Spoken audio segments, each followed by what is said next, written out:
Hello everybody, Luca here. Today I'm interviewing Patrick Landis, who won Swiss National Championships. Hello Patrick. Hi, Luca.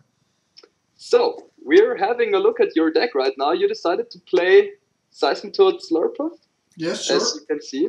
Why did you choose this deck, exactly this deck? I played for a long time Risen Genesect Mm-hmm. in the whole 13-14 season and in the first part of the 14-15 season. And I recently faced a lot of decks that are not really good with Risen Genesect, just like Yeah, a Donphan, Land of the deck X, show. or Night March. Mm-hmm. So Exactly. I thought an enemy of my enemy is my friend, and I searched for some toad path, for some toad decks, Mm-hmm. and I saw a skeleton of a toad path deck and convinced me, and then I built something on my own. And then I started at the first spring regional in Switzerland, in Geneva. Mm-hmm. Started to play it, and then I changed 1-2 cards with it in regionals. And yes, and in the end, I was so successful in Germany at the regionals that I Yeah. decided to play it at the nationals in Switzerland. Yeah. And that's it. So, for example, you played it in Wasserburg, where you faced in top four Gardevoir, or in Speyer, where you were in finals against Gardevoir. Yes. Uh, so let's talk a little bit about your deck, and I would say after that we talk about your nationals, because you're the first nationals winner in Europe, Mm-hmm. which is a very special reason to interview you, and I'm very glad that you how do I say it that you gave the permission to interview you. You know what Yeah, I mean? sure. So okay, I mean like Slurpuff, pretty standard. Should be sure why you play it because of its amazing ability tasting. So it's pretty common that you play 4 Slurpuff and 4 Seismitoad and 1 Chirachi, but as you can see, you play 1 Mewtwo X. Why Mewtwo? It's pretty uncommon. Yes. I played without a Mewtwo at the regionals, and the only really bad matchups were Risen Genesect and Gardevoir for me. Mm-hmm. And after talking with Hedi Brami from France, Yep. he suggested, "Hey, try it with Mewtwo X," and I tested it a bit, and I was satisfied with it because it improves the matchup a lot. So it comes in handy against Gardevoir, for example. If you have a Headringer on his Mega Gardevoir, he has to attack 4 energies, and if it's already damaged, you're able to put a lot of pressure on him with Laser and Burbank and Muscle Band and DC, for example. Yes, and usually I get it out with a DC and Muscle Band, so I start with 60 damage, and Yeah.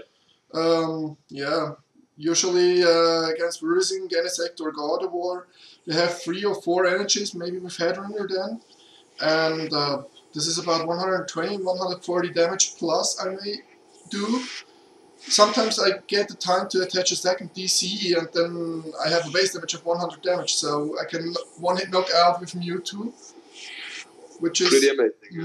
more easier than to attach a DC and 2 water energy to Seismitoad with Grenade Hammer. So Yeah, or 3 water energies. or 3 water energies, yes. But then Yeah, I need to draw all of them because I played 3 exactly. of them. Sometimes one is priced. Okay, so that's your Pokemon line. Mewtwo is a very good tech card. So let's head to the Train and Support the Stadium cards. When I first saw your list, I have to admit that I thought, wow, this is pretty unusual because okay, 3 Acrobikes, yeah, pretty fast, pretty good. You just needed the speed in your deck, and you have no problem with discarding other cards, right? No, not really because of the trump card. Exactly. So for Crushing Hammer, just a standard and very important in this deck. You need to have heads every time if you play against Virgin, for example. So Crushing Hammer is just absolutely necessary. You play 2 Enhanced Hammer. I saw lists where they absolutely completely cut the Enhanced Hammer. Why 2? Especially for the Evil Tall matchup. It's because every time against Evil Tall, I was ending up in a tie. Mm-hmm. Um, So I won one game and lost one game, and it was every time long games, and it came into time.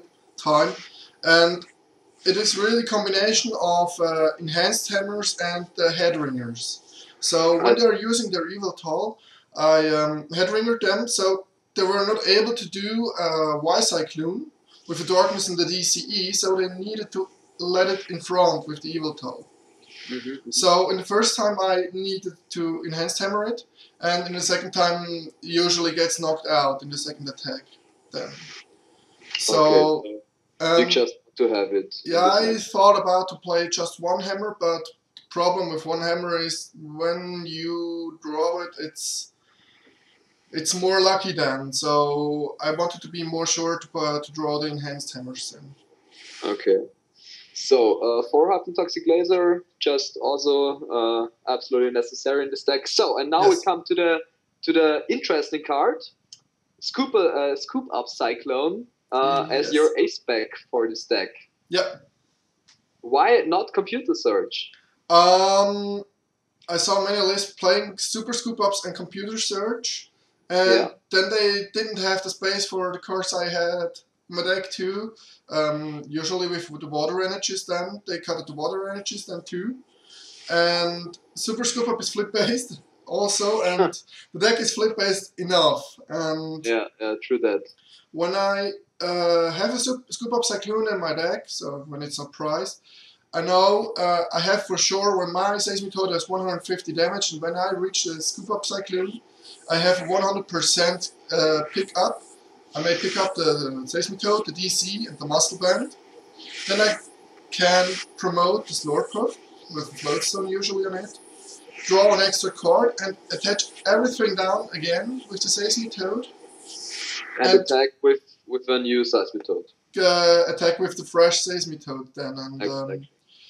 And in combination with less than a trump card, it's also pretty amazing, right? Yes, usually I had games where I played Scoop Up Cyclone, had 20 cards in my hand, because I faced 2 Executors at Nationals, and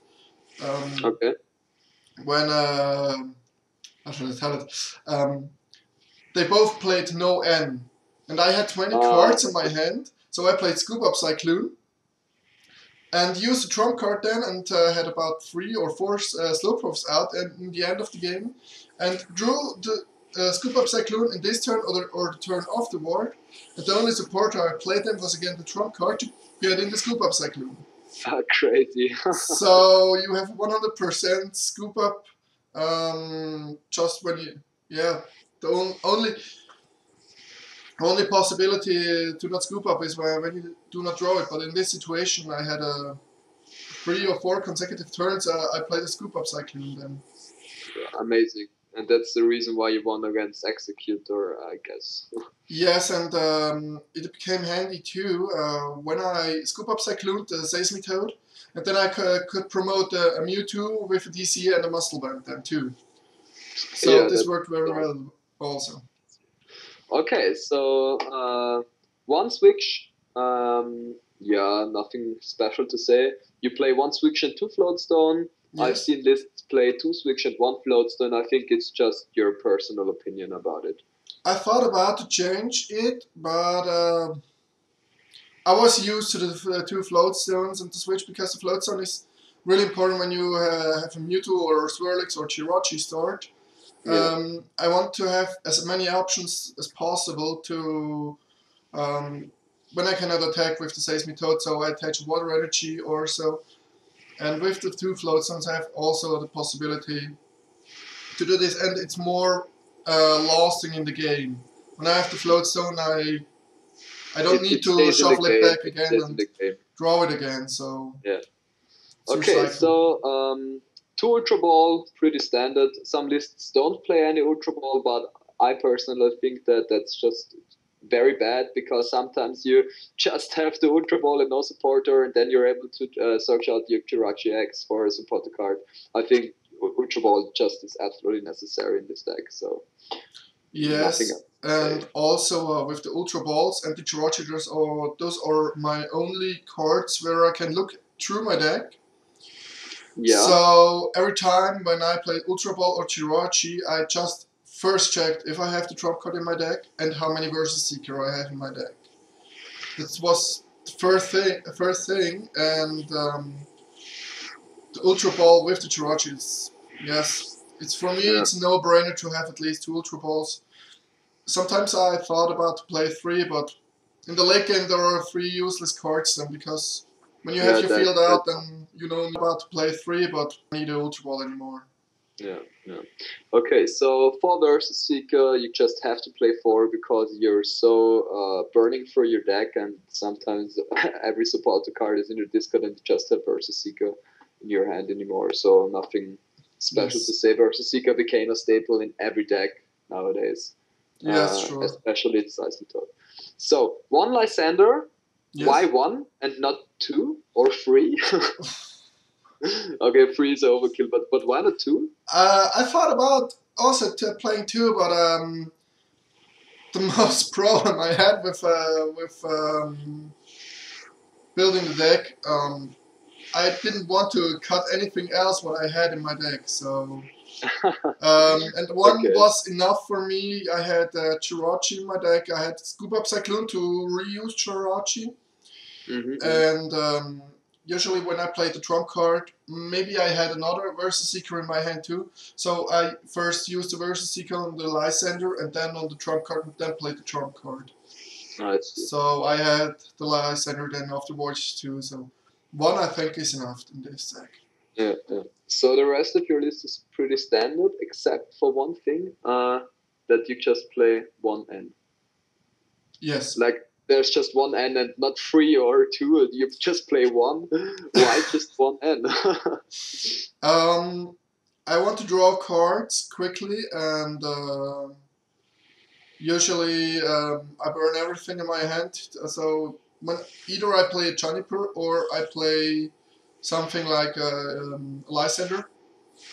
And if I have the opportunity to say, okay, I don't need any more cards, or it's not that necessary to pick up a special Pokemon from the opponent's bench, then I was using the Flagrant or Xerosic or the trump card. And yeah, 1 N is just because when the trump card is in the prizes, I use the N to not getting a deck out. So collect the cards in the hand, and then in the end play N, and sometime draw the trump card. Yeah. I see. So this is the list you won your nationals with. Let's talk a little bit about the first European national championships in Schweizerland. In Switzerland, yes. In Switzerland. So, how was the tournament? Bigger than accepted. Okay. It was in Lausanne, in the Romandy part of Switzerland, in the French-speaking part. Okay. Since a long time, and I didn't know how many players were there. And for the German-speaking players, it's more for trip. So I didn't know how many of the league members who are not really on the competitive scene would go there, but a lot of them went there, and the western part of Switzerland has a bigger community. And in the end, we had 49 masters, which is I think a new record for Switzerland. Yeah, pretty huge. Not bad. I mean, like in example, in comparison to other countries like Austria, where we had, I think, 28 masters last year. Yeah, very nice. So the competition was big. Bigger than accepted. I thought about 30, maybe 35 people, and I thought, yeah, maybe we get 6 rounds and point for top 8, but just maybe. But I didn't expect 49. Great. Okay, so 6 rounds were at this tournament. Yes. 6 Swiss rounds, and you finished in, I don't know which seed you were, but I think you finished 4-0-2, right? 4 wins and 2 draws. Yes, I won 4 games and tied 2 games, and ended up in the 2nd seed after Swiss rounds. Okay, so you played against the 7th place in top 8. Yes. How were your top matches? I mean, as I can spoil our viewers, you won against Viritza and Genesect in top 4. Yes. But let's talk about top 8 first. So Yeah. you played against Iveltal, I think, in top 8. Yeah, first I thought I will play against Executor over in Genesect because those were the winner decks on the bubble tables. So I expected one of them on the 7th place.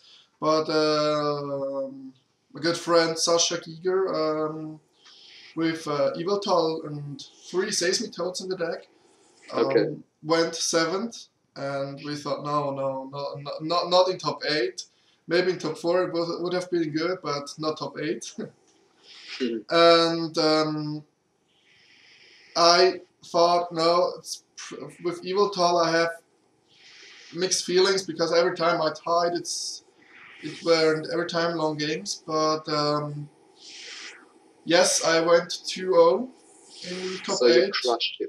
I crushed him really hard then, yeah. Once he had a dead draw, I suppose. I don't remember that, but it went really fast, and we had about 25 to 30 minutes, and then we were done with the top 8 match, and I had to wait for top 4 then. Yeah, I see. So, Viritza and Genesect, you faced it in top 4. Yes.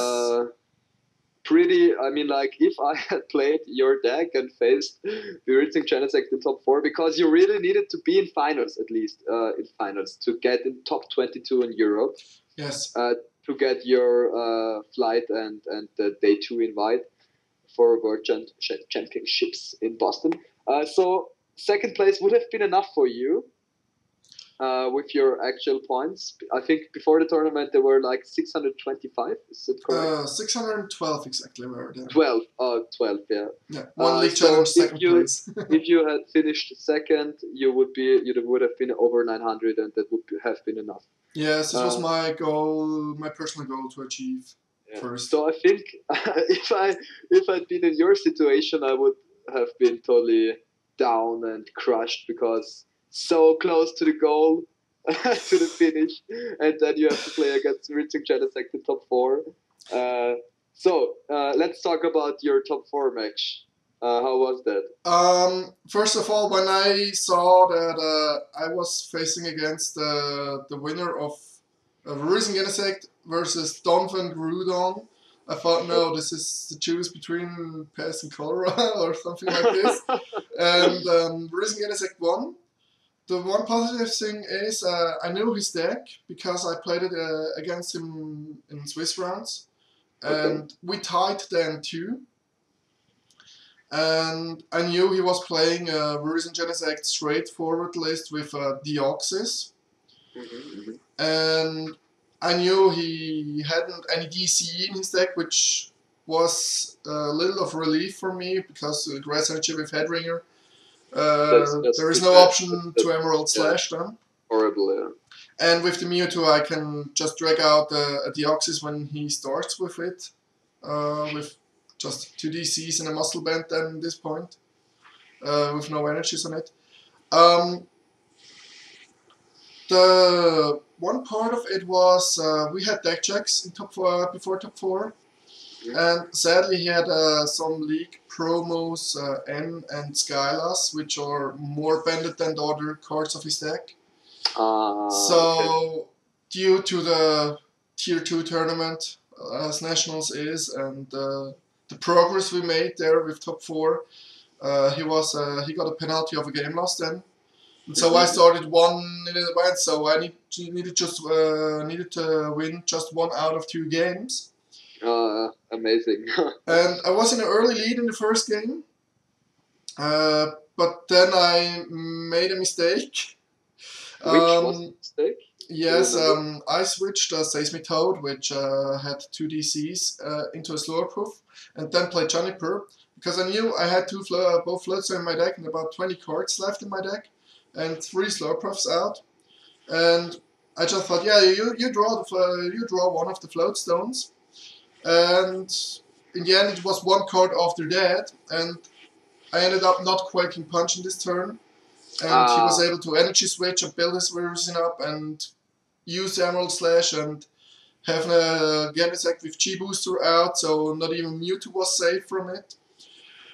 And I realized it just as I played the Switch, and I thought, oh shoot, no, I made a risk I shouldn't have taken.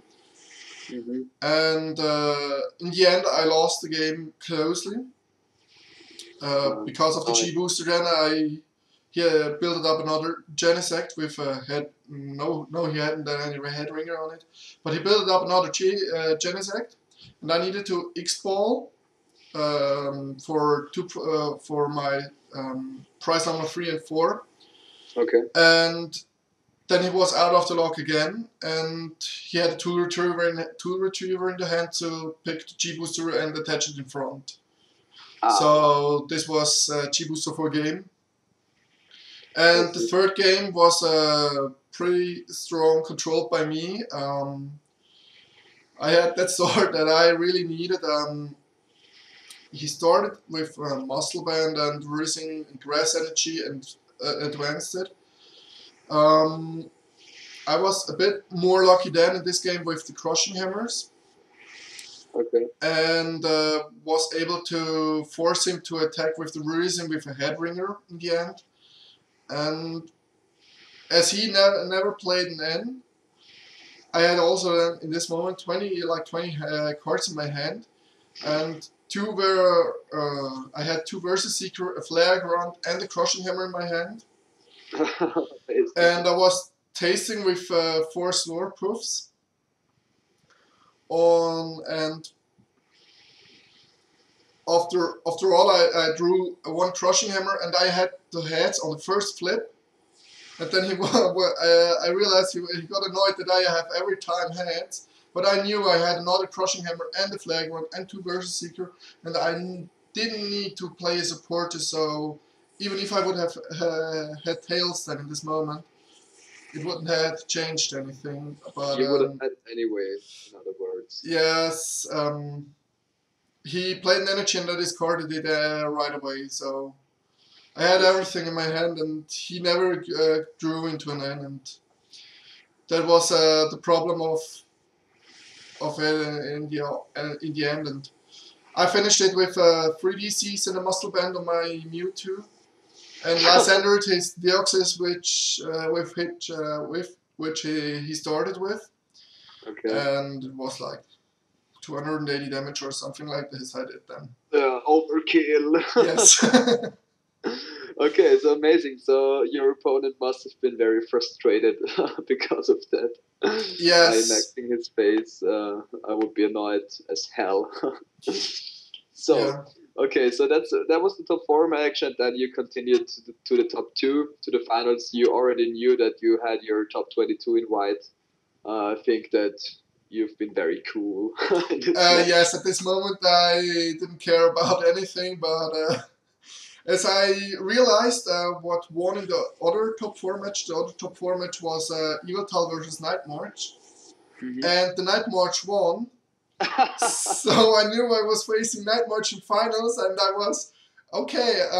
It is not an anti-Seismitoad Night March list like with Fort Xerosic, which I faced in Wasserburg. Yeah, crazy. So I really knew I could do a draw really bad and could win this anyway. And in fact, it happened in this way. If I would have played against any other deck than Night March, I think I wouldn't have won this final match. Because in the first game I had Seismitoad DC and Muscle Band in my hand, in my starting hand, but nothing else. And I did draw a card, Quaking Punch, draw a card, Quaking Punch, draw a card, Quaking Punch, and nothing more. And because I Quaking Punched in the first turn, I was able to attack. He didn't do anything too, so I won this match because of this then. But even without drawing any cards, I think I played 1 Juniper. Amazing. But I didn't even get out a Slurpuff, and I won by picking all 6 prizes. He faced in front. He put it to 2 Mew EX, and Mr. Mime and the Punkaboo in front, and or something like this. I'm not sure. Those games are a little bit mixed with what was in front, but I need to go all the way for 6 prizes and just draw a card and Quake and Punch. Yeah, it was insane the first game. Yeah, I see. Okay, so it was very interesting talking to you. Thanks for showing us your list. Yes, sure. Hope it's an inspiration for some other players who have their nationals still before them.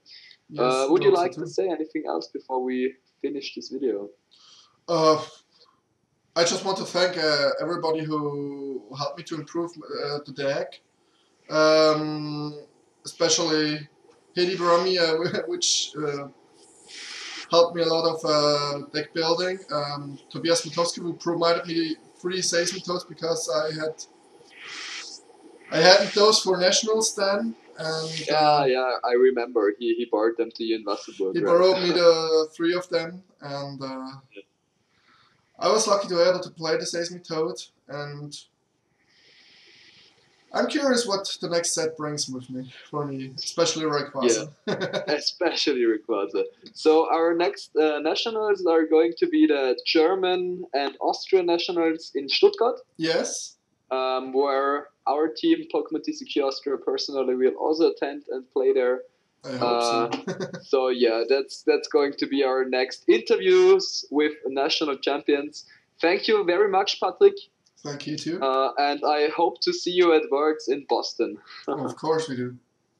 Okay, so thanks for the interview and see you. See you. Bye, Luca. Bye.